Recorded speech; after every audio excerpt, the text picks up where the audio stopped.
मैं आचार्य सुरेश शांडिल्य।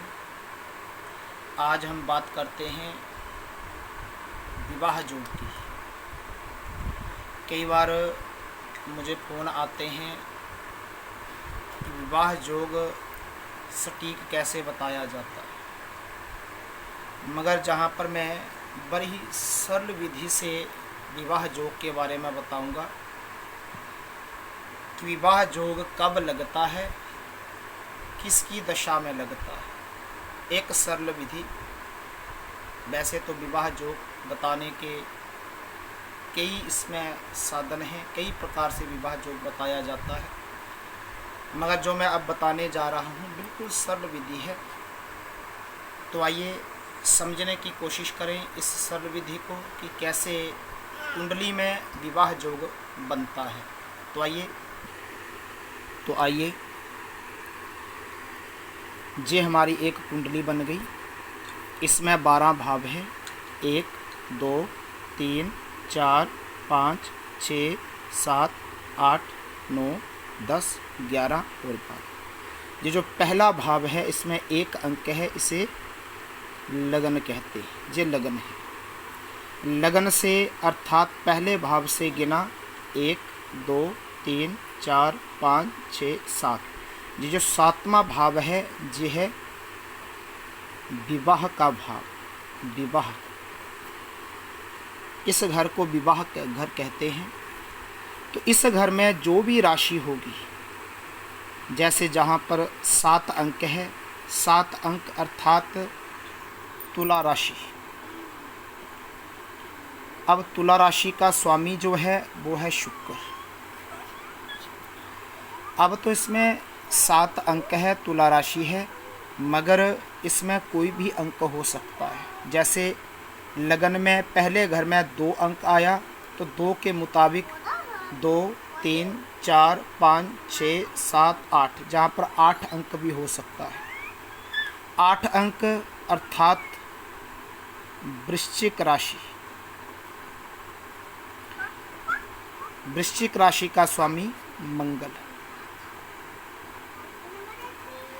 और जब भी दशा अंतरदशा में, दशा अंतरदशा और प्रंतरदशा, जब इनमें शुक्र की दशा लगेगी, जब शुक्र की दशा आएगी तो विवाह का योग आरंभ होगा। जब शुक्र की दशा आएगी तो विवाह का योग आरंभ होगा। और दूसरी बात, जैसे कि जहाँ पर 8 अंक आ गया तो 8 अंक का स्वामी है, वृश्चिक राशि का स्वामी है मंगल। जब मंगल की दशा आएगी तो विवाह का योग आरंभ होगा। अर्थात जो अंक 7वें भाव में है उस अंक के स्वामी की जब दशा आएगी तो विवाह का योग जो है वो शुरू होगा। और कई बार सप्तमेश, क्योंकि ये 7वां स्थान जो है सप्तमेश कहलाता है, तो कई बार सप्तमेश जो है शत्रु ग्रहों के साथ घिरा होता है, तो कई बार उस दशा में भी विवाह नहीं होता।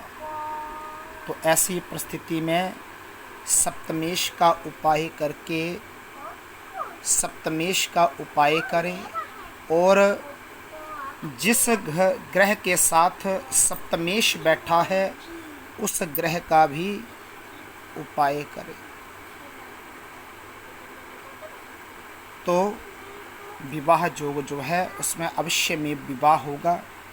और भी कई तरीके हैं, जैसे कि नवांश कुंडली का देखना, जैसे कि 7वें भाव का स्वामी नीच अवस्था में है, जा कितनी डिग्री में है, जा गोचरवश किस भाव में बैठा है, जा फिर जिस भाव में बैठा है उस भाव से 7वें भाव पर दृष्टि रख रहा है या नहीं रख रहा, ये स्थितियां भी देखी जाती हैं।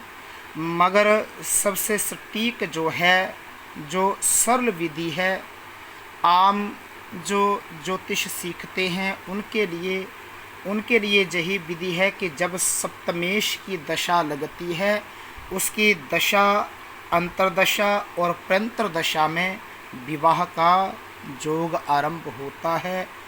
तो यही जो है विवाह का योग है।